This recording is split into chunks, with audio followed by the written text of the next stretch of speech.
يهده الله فلا مضل له ومن يضلله فلا هادي له ونشهد أن لا إله إلا الله وأن محمدا عبده ورسوله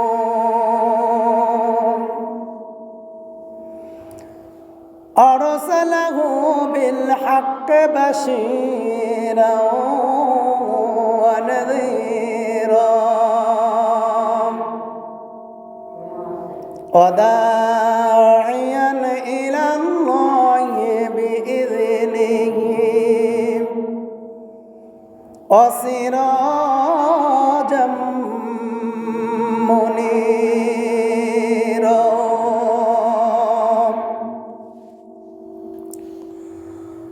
فقد قال الله تبارك وتعالى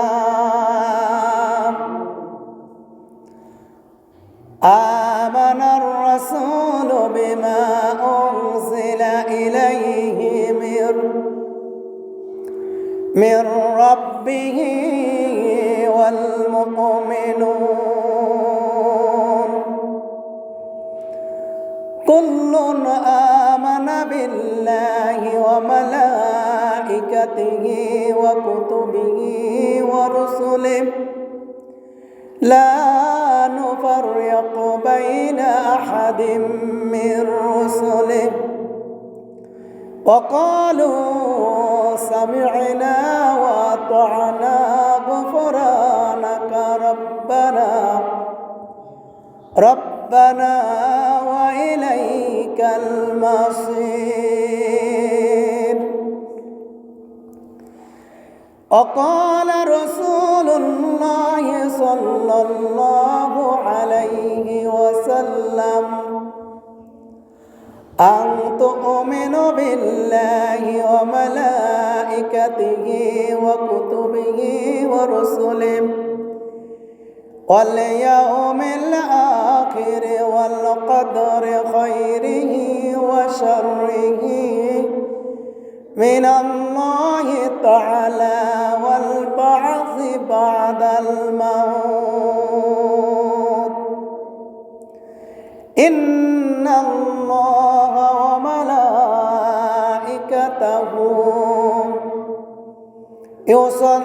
يصلون على النبي يا أيها الذين آمنوا صلوا عليه وسلموا تسليما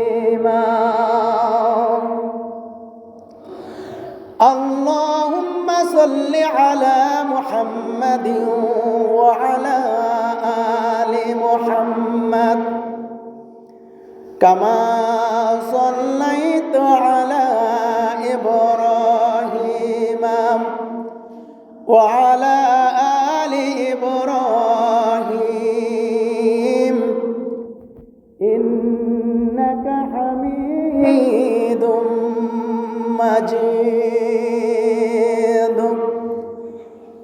اللهم بارك على محمد وعلى آل محمد كما باركت على إبراهيم وعلى آل إبراهيم إنك حميد مجيد كلما ذكره ذاكرون وكلما غفل عن ذكره الغافلون سبحانك لا علم لنا إلا ما علمتنا تنام إنك أنت العليم الحكيم الحمد لله শ্রদ্ধা মহতাজ মোহতারাম দিনদার ব্রাদারান ইসলাম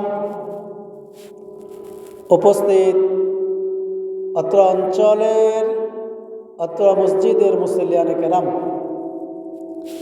আল্লাহ তাবারক ওয়া তাআলার দরবারে অসংখ্য শুকর এবং সুজুদ যে মহান রবে কারিম পবিত্র জুমার দিনে জুমার সালাত আদায়ের নিমিত্তে আল্লাহ রাব্বুল আলামিন পরিবেশ এবং আবহাওয়া উভয়টাকেই ভালো করে দিয়েছেন। আমাদেরকেও আল্লাহ তাআলার ঘরে আসার সুযোগ করে দিয়েছেন, সেজন্য শুকরিয়াতান বলি আলহামদুলিল্লাহ। আল্লাহ রাব্বুল আলামিন আমাদেরকে সুযোগ দেন জান্নাতে যাওয়ার জন্য, আর আমরা সুযোগ খুঁজি জাহান্নামে যাওয়ার জন্য। আল্লাহ তাআলা আমাদেরকে সুযোগ দেন নেক কাজ বেশি বেশি করার জন্য, আর আমরা সুযোগ পেয়ে গুনাহের কাজ করার জন্য দৌড়াদৌড়ি করি। নেক কাজে আসতে তাদেরই মন চায় না, নেক কাজ করতে তাদেরই ভালো লাগে না, নেক কাজের দিকে যেতে তাদেরই মন চায় না যাদের অন্তরটা মারা গেছে, যাদের অন্তরটা মারা গেছে তাদের ভালো কাজ করতে মন চায় না, ভালো কাজে আসতে মন চায় না, আল্লাহর হুকুমের ভিতরে আসতে মন চায় না, আল্লাহর হুকুম আহকাম পালন করতেও মনে চায় না। তাদের মনে চায় গুনাহের কাজের দিকে দৌড়াদৌড়ি করতে, তাদের মন চায় গুনাহের কাজে লিপ্ত থাকতে, তাদের মন চায় কিভাবে আল্লাহর হুকুম থেকে দূরে থাকা যায় সেদিকে তারা সব সময় তৎপর থাকে। এজন্য উপস্থিত হাজিরিন, পবিত্র জুমার দিন আমরা যত আগে মসজিদে আসব ততই আমাদের আমলনামায় সওয়াব হতে থাকবে, এটা আমরা সবাই জানি। কিন্তু জানার পরেও আমরা একেবারে শেষ, যখন খুতবা শেষ, জামাতের এক রাকাত শেষ, তখন আমরা দৌড়াইয়া মসজিদে আসি। এই যে একটা চরিত্র, এই যে একটা বৈশিষ্ট্য, এটা শুধু কেবলমাত্র তাদের মধ্যেই আছে যাদের অন্তরটা আল্লাহর হুকুমের মধ্যে ভালো লাগে না, যাদের অন্তরটা তরুতাজা না, যাদের অন্তরটা সজাগ না, জাগ্রত না, জীবিত না, যাদের অন্তরটা ইসলাম সম্পর্কে বেখবর, জান্নাত সম্পর্কে বেখবর, আল্লাহর হুকুম আহকাম সম্পর্কে বেখবর, আল্লাহর হুকুম জানে না, আহকাম জানে না, বিধিবিধান জানে না, শরীয়ত জানে না, শরীয়ত বুঝে না, কোরআন জানে না, কোরআন বুঝে না, কোরআনের জ্ঞান নেই, ইসলামের জ্ঞান নেই যাদের, তারাই ইসলাম থেকে দূরে থাকে। আমাদেরকে পরিবর্তন ঘটাতে হবে, আমাদের মাঝে পরিবর্তন নিয়ে আসতে হবে। আমাদের মন ইসলামের দিকে ধাবিত করার জন্য প্রাণপণ চেষ্টা করতে হবে। আমার মন যদি নাও চায়, আমাকে জোর করে হলেও আমাকে ইসলামের দিকে থাকার জন্য, ইসলামের দিকে ধাবিত হওয়ার জন্য, আল্লাহর হুকুমের উপরে অটল থাকার জন্য, অবিচল থাকার জন্য আমাদেরকে চেষ্টা চালাতে হবে, জোর প্রয়োগ চালাতে হবে। দুনিয়াটাকে পিছনে ফেলতে হবে, আখিরাতটাকে সামনে রাখতে হবে। যদি আমরা সত্যিকার অর্থে আল্লাহকে ভালোবেসে থাকি, রসুলকে ভালোবেসে থাকি, ইসলামকে ভালোবেসে থাকি, কোরআনকে ভালোবেসে থাকি, জান্নাতে যেতে চাই, তাহলে অবশ্যই আমাদেরকে সর্বপ্রথম ইসলামের কাজগুলোকে আগে আগে করতে হবে, দুনিয়াবি কাজ পিছনে রাখতে হবে। আমাদের আলোচনা চলতেছিল রাসূলুল্লাহ সাল্লাল্লাহু আলাইহি সাল্লাম সহ নবী রাসূলদের উপরে ঈমান আনার ব্যাপারে। তা আমরা সর্বপ্রথমে জানতে হবে রসুল সাল্লাল্লাহু আলাইহি সাল্লাম সহ সকল নবী পয়গাম্বরগণই নিষ্পাপ। আমরা তো নিষ্পাপ নাকি? আমরা নিষ্পাপ? আমরা কি নিষ্পাপ নাকি? আমাদের গুনার অভাব নাই। আমাদের গুনার দিকে তাকাইলে জাহান্নাম আমাদের উপর অবধারিত। কিন্তু আল্লাহ পাক রব্বুল আলামিন পৃথিবীর মধ্যে সেই সূচনা লগ্ন থেকে আদম আলাইহিস সালাম থেকে শুরু করে কিয়ামত পর্যন্ত একমাত্র আল্লাহ পাকের পক্ষ থেকে যাদেরকে নির্বাচিত করেছেন, যাদেরকে বাছাই করেছেন, যাদেরকে সিলেক্ট করেছেন, তারা হলেন নবী এবং রাসূল।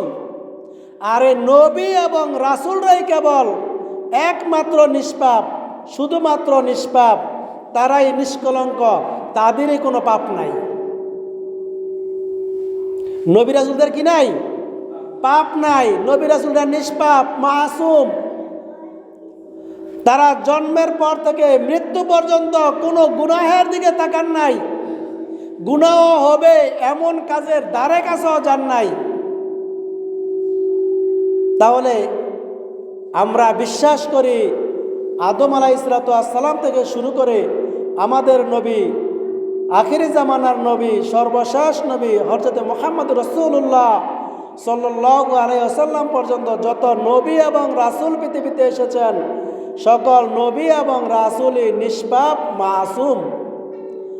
আর বাকি সবাই কম বেশি গুনাহ করেছে।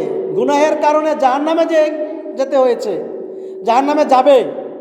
জাহান্নামে যাবে কিসের জন্য? গুনাহের কারণে। দুনিয়ার জমিনে আল্লাহ তাআলার হুকুম না মানার কারণে, আল্লাহ তাআলা রসুলের হুকুম না মানার কারণে, রসুলদের অবাধ্য হওয়ার কারণে, নবীদের অবাধ্য হওয়ার কারণে দুনিয়ার জমিনেই গজব এসেছে। হযরতে সালেহ আলাইহিস সালামের জামানায়, তারপরে হযরত হুদ আলাইহিস সালামের জামানায়, ইব্রাহিম আলাইহিস সালামের জামানায়, ইব্রাহিম আলাইহিস সালামের জামানায়, ওই সকল জামানার মধ্যে আমরা জানতে পারি ইতিহাসের মধ্যে কওমে লূত, কওমে সামুদ, কওমে হুদ, এই সকল কওমগুলোর মধ্যে আল্লাহ পাকের পক্ষ থেকে পাথরের বৃষ্টি হয়েছে। এক একটা পাথরের ওজন হবে, যদি আমরা অনুমান করি, কয়েক মণ হবে। আর এই পাথরগুলো পড়েছে মানুষের উপরে, বাচ্চা বাচ্চা মানুষের উপরে পড়েছে। বৃষ্টিগুলো হইলে তো এদিক সেদিক পানি পড়ে, কিন্তু পাথরের বৃষ্টি হওয়ার অর্থ হলো ওই সমাজের মধ্যে যতগুলো মানুষ আছে সকল মানুষকে পাথরের চাপা দেওয়া হয়ে গেছে। এমনভাবে বৃষ্টির মতো পড়েছে পাথর। কিসের কারণে? নবীদের কথা না মানার কারণে, রসুলদের কথা না মানার কারণে তাদের উপরে পাথরের বৃষ্টির মতো পাথর পড়েছে। অর্থাৎ এটা হলো তাদের উপরে গজব। আখিরি জামানার পয়গম্বরের উম্মতের উপরে গজব আসবে, তবে ওই রকমের একেবারে দামাচাপা দিয়ে একবার শেষ করে দিবে না। সিডর হবে, বন্যা হবে, ঘূর্ণিঝড় হবে, আইলা হবে, নার্গিস হবে, এরকমের ভাবে দেখা গেছে নানান ধরনের আপনার প্রাকৃতিক দুর্যোগ হবে এবং ভূমিকম্প সৃষ্টি হবে। এই সকল জিনিসগুলো দিয়ে আল্লাহ পাক রব্বুল আলামিন তার বান্দাদেরকে শিক্ষা দেন এবং বুঝান, যদি তোরা ঠিক না হস, যদি সতর্ক না হস, যদি গুনাহের কাজ ছেড়ে না দেস, তাহলে তোদের উপরেও সেই আগের জামানার উপরে যেরকমের গজব এসেছে, তোদের উপরেও সেরকমের গজব আসবে। তাহলে আমরা বুঝলাম নবী রাসূলরা মাসুম, নবী রাসূলরা নিষ্পাপ। এবার নবী রাসূলদের কথা মানতে হবে কি হবে না? হবে কি না? নবী রাসূলদের কথা না মানলে আমাদের উপরে কি আসবে? গজব আসবে। নবী রাসূলদের কথা শুনলে আমাদের উপর থেকে গজব চলে যাবে, আমাদের উপরে আল্লাহ পাকের পক্ষ থেকে শান্তি আসবে। নবী এবং রাসূলরা কার আইন নিয়ে এসেছেন? আল্লাহ পাকের পক্ষ থেকে আইন নিয়ে এসেছেন। দুনিয়ার জমিনে আল্লাহ রাব্বুল আলামিন যত নবী এবং রাসূল পাঠিয়েছেন, তাদেরকে যে শরীয়ত দিয়েছেন, ওই শরীয়তই একটা আইন, ওইটাই একটা সংবিধান, ওইটাই একটা জাতির জন্য একটা সংবিধান। ওই সংবিধান যারা মানবে, ওই সংবিধান অনুযায়ী যারা চলবে, ওই সংবিধানকে যারা ফলো করবে, তারাই কেবল জান্নাতে যাবে। আর যারা নবী এবং রাসূলদের ফর্মুলা অনুযায়ী, নবী এবং রাসূলদের আইন অনুযায়ী নিজেদের জীবনযাপন পরিচালনা করবে না, তাদের উপরে একটা না একটা, এদিক না ওই দিক, কোনো না কোনোভাবে গজব আসবে, যদিও আমরা সেটা বুঝি না। সেটা আমরা কী করি না? বুঝি না। এমনই রোগ হতে পারে যে রোগ আপনার আমার থেকে দূর হবে না, এটাই বুঝতে হবে যে এটা আমার উপরে আল্লাহ পাকের পক্ষ থেকে কি আসছে? গজব। এটা হইলো এই উম্মতের জন্য এইভাবে গজব হবে, একেবারে আল্লাহ পাকের পক্ষ থেকে আযাব দিয়া মাইরা ফেলবে, এরকমের হবে না। নবী এবং রসুলরা কিছু মুজিজা দেখাইছে। কি দেখাইছেন? মুজিজা দেখাইছেন। আমরা বিশ্বাস করি নবী এবং রসুলদের মুজিজা সত্য। কি? নবী রাসূলদের মুজিজা কি? সত্য। আল্লাহ রাসূল সাল্লাল্লাহু আলাইহি ওয়াসাল্লাম খন্দকের যুদ্ধ, খন্দক খনন করতেছেন। খন্দক বুঝেননি? খন্দক বুঝেন? খন্দক হইল এই গড় মসজিদের এটা 3 ভাগ করলে যেটুকু একটা রুম হবে এই পরিমাণ গর্ত করা। কি করা? গর্ত করা, যাতে করে ওই দিক দিয়ে যদি গোড়া দিয়া ফাল দেয়, যাতে কই পড়ে? গর্তের মধ্যে পড়ে, যাতে আমরা আক্রমণ করতে না পারে, যাতে আমি তাদেরকে কি করতে পারি? তাদেরকে গর্তের মধ্যে ফেলাইয়া পরাজিত করতে পারি, তাদেরকে আমি কি করতে পারি? পরাজয় বরণ করাতে পারি। রাসূলুল্লাহ সাল্লাল্লাহু আলাইহি ওয়াসাল্লাম গর্ত খনন করতেছিলেন, যাকে বলা হয় খন্দক। খন্দক খনন করতেছিলেন। খন্দক খনন করা অবস্থায় 3 দিন হয়ে গেছে, খাবার নেই। পেটের মধ্যে রাসূলুল্লাহ সাল্লাল্লাহু আলাইহি ওয়াসাল্লাম পাথর বেঁধেছেন, যাতে রাসূল সাল্লাল্লাহু আলাইহি ওয়াসাল্লাম যে ক্ষুধার্ত বোঝা না যায়। সাহাবীদের মধ্যেও চলতেছে কি অবস্থা, তাদেরও ক্ষুধা প্রচণ্ড, তাদের পেটের মধ্যেও পাথর বাঁধা, তারা ক্ষুধার যন্ত্রণায় অনেক কষ্ট ভোগ করতেছেন, তারপরেও আবার গর্ত খনন করতেছেন। মাটি কাটা কি কষ্ট কম নাকি? মাটি কাটছেন কোনো সময়? মাটি কাটছেন কোনো সময়? এই যে খাল খনন করে না, আপনি যে পুকুর করেন না, পুকুর অথবা বাড়ি করার জন্য একটা জায়গায় গর্ত করে আরেকটা জায়গায় ভরেন না, তাহলে এটা কি হয়? কি বলেন আপনারা? এটা বাড়ি করছেন, যেটা গর্ত করছেন সেটার কি কন? পুকুর। পুকুর হয় না? ফুসকুনি হয় না? তো এরকমের বড় ফুসকুনির মতন যদি আপনি গর্ত করেন, গর্ত করলে কষ্ট হয় না? তো 3 দিন ধরে খাওয়া নাই একবেলাও, তো এই কষ্ট হইতেছে না? এরপরও গর্ত করতে হইতেছে, খাল খননের মতো খনন করতে হইতেছে। এরকমের একটা দুইটা না, অনেকগুলো। এমত অবস্থায় জাবের ইবনে আব্দুল্লাহ রাদিয়াল্লাহু তাআলা আনহু রাসূলুল্লাহ সাল্লাল্লাহু আলাইহি ওয়াসাল্লামের কষ্ট দেখে বাড়ি গিয়ে বিবিকে জিজ্ঞেস করলেন, বিবি গো, ঘরের মধ্যে কি আছে? কয় অল্প কয়টা জব আছে যেগুলোকে আটা বানানো যাবে। বলে এগুলোকে আটা বানাও। আর কি আছে?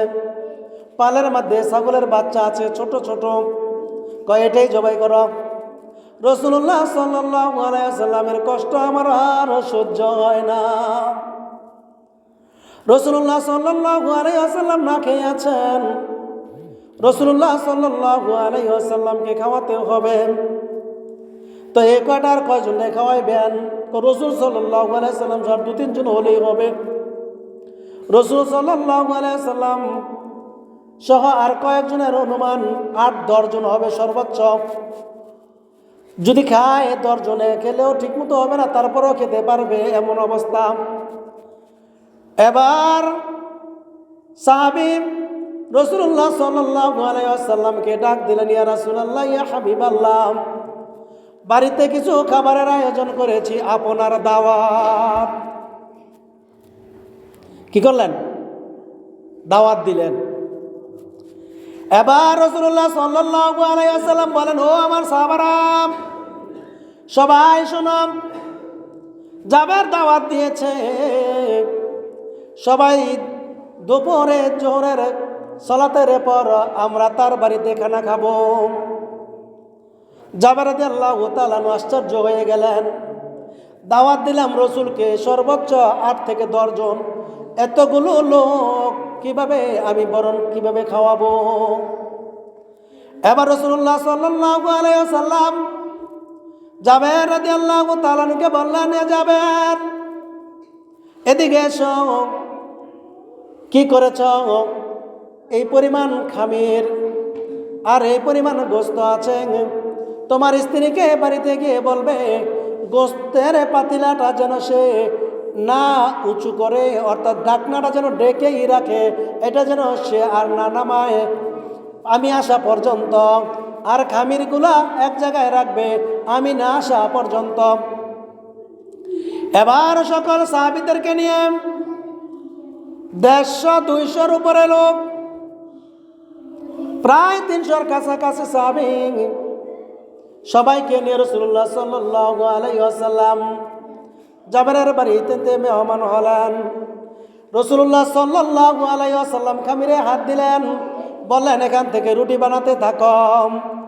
এবার জাবের রাদিয়াল্লাহু তাআলা আনহুর স্ত্রী রুটি বানাতে ছিলেন, আর রাসূলুল্লাহ সাল্লাল্লাহু আলাইহি ওয়াসাল্লাম পাতিলা থেকে গোশত দিতেছিলেন।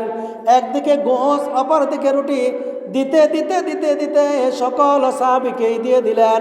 সবাই খেতে খেতে ভরপুর হয়ে গেছে, পেট ভরে খাবার খেলো। এবার রাসূলুল্লাহ সাল্লাল্লাহু আলাইহি ওয়াসাল্লাম খেলেন, সাহাবীদের যার বাড়িতে মেহমান হলেন মেজবানকেও খাওয়ালেন। সবাই তৃপ্তি ভরে খেলাম, কারো কোনো ত্রুটি হলো না।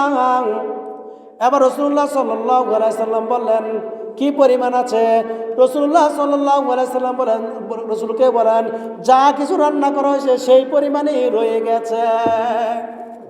সুবহানাল্লাহ কইতেন না? না বুঝেন না ওয়াজ? যেই পরিমাণ রান্না করছে সেই পরিমাণই রয়ে গেছে। সুবহানাল্লাহ। এটার নামই মুজিজা। এটার নাম কি? মুজিজা। একবার রাসূলুল্লাহ সাল্লাল্লাহু আলাইহি ওয়াসাল্লাম কালেমার দাওয়াত দিয়ে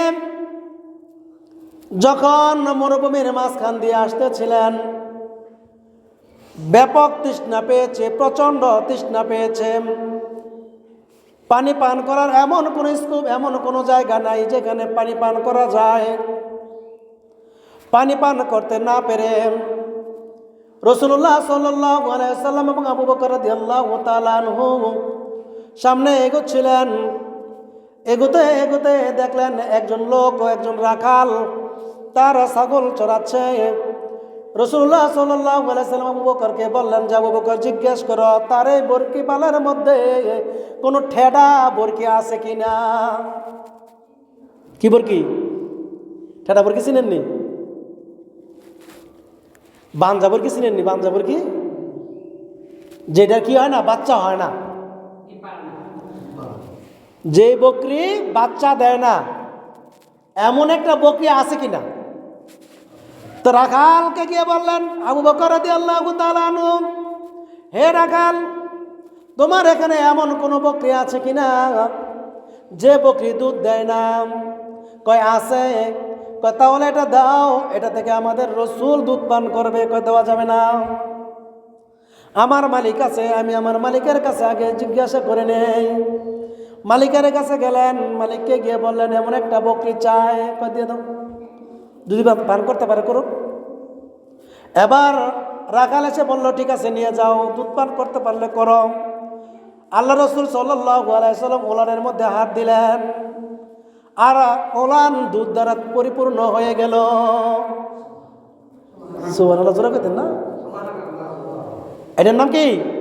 মুজিজা। এটার নাম কি? এবার রাসূলুল্লাহ সাল্লাল্লাহু আলাইহি ওয়াসাল্লামের যে প্রচণ্ড পিপাসা ছিল, তৃষ্ণার্ত ছিলেন, এই দুধ পান করলেন, আবু বকরকেও পান করালেন। এবার যে রাখাল দেখলো, রাখাল দেখিয়া আশ্চর্য হয়ে গেল, আরে যে আমাদের দুধ হয় না, যে বকরির দুধ হওয়া তো দূরের কথা, এটা প্রশ্নই আসে না, চিন্তা ভাবনা করা যায় না। তাহলে লোকটা তো সাধারণ লোক না। ইনি হলেন আব্দুল্লাহ ইবনে মাসউদ রাদিয়াল্লাহু তাআলা আনহু। সুবহানাল্লাহ। উনি ছিলেন 6ষ্ঠ সাহাবী। কত নম্বর সাহাবী? 6ষ্ঠ নম্বরের সাহাবী। তিনি রাখাল ছিলেন। তিনি দেখলেন যে রাসূলের এই অবস্থা, তখন তিনি ওই ঘটনা থেকে কি করলেন, নিজেকে চেঞ্জ করে ফেললেন, ইসলাম ধর্ম গ্রহণ করলেন। আপনারা আসেন ওই শেষ বেলায়, কথা কমো কি, কথাটা বলার সময় শেষ। আমি খাইলে আমার ওয়াজ করবো নাকি?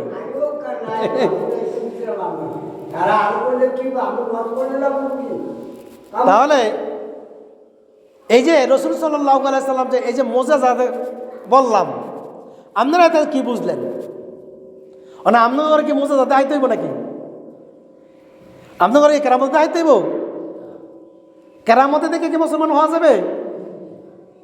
এই দেশের ভিতরে ওলামায়ে কেরাম যারা নাকি ওলিয়া উলিয়া তারা এসেছে, তারা এসে এই এলাকাটাকে কি পাইছে? হিন্দু রাজত্ব পেয়েছে। কোন জায়গাটা? এই ৫৬,০০০ বর্গ মাইলের বাংলাদেশ যেটা বলেন, এই বাংলাদেশটা কি ছিল? হিন্দু অধ্যুষিত এলাকা ছিল, এটা হিন্দুদের রাজত্ব ছিল। তাহলে রাজা গৌরগোবিন্দের নাম শুনছেন নি? রাজা গৌরগোবিন্দ ছিল সিলেটের রাজা। এই সিলেটের রাজা বোরহানুদ্দিনের নাম শুনছেন নি? একজন ছিল মুসলমান। তখন সে তার ইসলাম অনুযায়ী তার ছেলের 7 দিনের দিনে আকিকা করেছে, গরু দিয়ে আকিকা করেছে। গরু দিয়ে আকিকা করার কারণে ওই রাজা গৌরগোবিন্দ বোরহান কেন তার ছেলের আকিকা দিল, গরুকে কেন জবাই করলো? এই জন্য ছেলেকে হত্যা করলো। কি করলো? কারে দিয়ে করাইলো? বাবারে দিয়ে ছেলেরা হত্যা করাইছে, জবাই করাইছে। প্রথম যেমন গরুর টুকরা টুকরা করছো, এরকম টুকরা টুকরা করো। আপনার কাছে কেমন মনে হয়েছে? খুশি? ইতিহাসটা কি মনে হয় আপনার, সত্য না মিথ্যা? তাহলে আপনি বুঝেন তারা আপনার ধর্মের লোকের উপরে কি পরিমাণ অত্যাচার করেছে, কি পরিমাণ জুলুম করেছে। তারা নিজের ছেলেকে বাপ দিয়ে জবাই করাইয়া টুকরা টুকরা করাইছে, এবং এই টুকরা টুকরা করানোর অবস্থা এই খবরটা কে পাইছে? হযরত শাহজালাল ইয়ামানী রহমতুল্লাহি আলাইহি, যিনি তখন বাংলার বুকে পা রেখেছেন। এখন আপনারা আমার কাজ কি? যখন এরকমের কোনো অন্যায় দেখেন, আপনি হয়তো মনে করেন যে এই চরগোয়ালদি অথবা মনে করেন যে এই নইয়ের বাজারে এদিকে একটা দুর্ঘটনা এরকম অন্যায় হয়েছে, মানে আপনি বাইক বয়ে দেখে কী করবেন? শোনার পরে এরকম অন্যায় হওয়ার পরে মনে করেন এই এলাকার চেয়ারম্যান এক লোকের এই জবাই করছে। এখন আপনি এই এলাকা থেকে শুনে কি করবেন? চুপ করে ঘুমায় থাকবেন, ডরে এলাকা থেকে যাইবেন না, ঘর তালা দিয়ে থুইবেন। সর্বনাশ, আপনারও সমস্যা হইতে পারে, তাই না? হাতিরে মাইরা লাইছে, তাতে কি হয়েছিল? আমার বাচ্চা ঠিক আছে কিনা এই চিন্তা করে লইব। হাতিরে মারা মানে কি? আপনারা হত্যা করা, আমারে হত্যা করা। হাতিরে মারা মানে হাতিরে মারা লাইছে, ব্যাপারটা এরকমের না। হাতিরে মারা মানে এই দেশের 18 কোটি মানুষকে হত্যা করা। কারণ হাতি কি হাতির নিজের রাজত্ব প্রয়োগ করার জন্য কাজ করছিল? নিজে বড়লোক হওয়ার জন্য, কোটিপতি হওয়ার জন্য, নিজেকে নিজে বড় কিছু করার জন্য করছিল? সে কার জন্য করছে? এই দেশের মানুষের জন্য, এই মুসলমানদের জন্য। ভারতের বিরুদ্ধে কেন কথা বলছে? ভারত আমার দেশে কেন নাক গলাবে? ভারত আমার দেশে মাতবরি করার কোনো দরকার নাই, আছে কিনা? আমার দেশে মাতবরের অভাব নাই। ভারত আমার এখানে মাতবরি করার জন্য আসতে হবে না। আমার দেশে মাতবরি করার জন্য যথেষ্ট পরিমাণ লোক আল্লাহ দিলে হয়ে গেছে। তাহলে আমার দেশের মাতবরি আমিই করতে পারি, অন্য কারো নাক গলানোর, অন্য কারো এখানে তাকব্বরি করার কোনো সুযোগ দেওয়া যাবে না। হাদি তো এই কথাটাই বলছিলেন যে আমার দেশের ভিতরে আমার যেই কালচারাল, আমার যেই সভ্যতা, আমার যেই সংস্কৃতি, আমার সংস্কৃতি নিয়ে আমি থাকবো, অন্যের সংস্কৃতি আমি কেন গ্রহণ করব? আজকে আমাদের দেশের মহিলারা টেলিভিশন খুললে স্টার জলসা ছাড়া আর কিছু জিজ্ঞাসা কথা বলতে হয় না। মহিলারা এত ভারত লাইনের চ্যানেলগুলোর এত পাগল হয়ে গেছে, অথচ এই কালচারের জন্য শুধু খালি হাদি জীবন দিতে হয়েছে। আপনি কেন অন্যেরটা গ্রহণ করবেন? কেন আপনারটা আপনি বর্জন করবেন? আপনার কি সংস্কৃতি নাই? আপনার সংস্কৃতি আছে না? আপনার সংস্কৃতির নাম কি? ইসলামী সঙ্গীত। আপনার সংস্কৃতি হলো পাঞ্জাবি পরা, টুপি পরা, পায়জামা পরা। আপনার সংস্কৃতি হলো লুঙ্গি পরা। আপনার সংস্কৃতি হলো দাড়ি রাখা। আপনার সংস্কৃতি হলো রসুলের সুন্নাহ অনুযায়ী জীবনযাপন করা, এটা আপনার সংস্কৃতি। তাহলে আপনি আপনার সংস্কৃতি বাদ দিয়া অন্যজনের অমুসলিমের সংস্কৃতি গ্রহণ করবেন কেন? অন্যের সংস্কৃতি গ্রহণ করা যাবে না। এজন্য সম্মানিত হাজিরিন, আমরা আমাদের সংস্কৃতিকে লালন করব, আমরা আমাদের সংস্কৃতিকে ধারণ করব, আমরা আমাদের সংস্কৃতিকে বাস্তবায়ন করব, আমরা অন্যের সংস্কৃতি গ্রহণ করব না। রাসূলুল্লাহ সাল্লাল্লাহু আলাইহি সাল্লাম পৃথিবীতে এসেছেন মানুষকে সঠিক পথে রাখার জন্য এবং জান্নাতি হওয়ার জন্য। তাহলে আমরা রসুল যেই সমাজে যেই সময়ে মুজিজা দেখাইছেন, কিছু কিছু ঘটনা এই কারণে দেখাইছেন যাতে তারা বুঝে যে না, এটা রসুল সত্যি রসুল। শাহজালাল ইয়ামিনী রহমতুল্লাহ আলাইহি উনি যখন নাকি গৌরগোবিন্দর বিরুদ্ধে বসে থাকেন নাই, উনি শোনার পরে উনি সেই সিলেট চলে গেছেন তার লোকদেরকে নিয়ে। সেখানে গিয়ে কী করলেন? গৌরগোবিন্দের বিরুদ্ধে জিহাদ ঘোষণা করলেন। ঘোষণা করার পরে তার বিরুদ্ধে যখন সশস্ত্র যুদ্ধ যখন শুরু করলেন, তখন গৌরগোবিন্দ অপর পাড়া চলে গেল এবং মাঝখানে যে নদী ছিল, এই নদীটা যে নৌকা ছিল, নৌকাগুলো এমন কোনো জিনিস রাখে না যেটার উপরে বর করে তার সাথে কি করতে পারে? জিহাদ করতে পারে। কিন্তু তিনি একটা কারামত দেখাইছিলেন। কারামতিটা কি ছিল? জায়নামাজের উপরে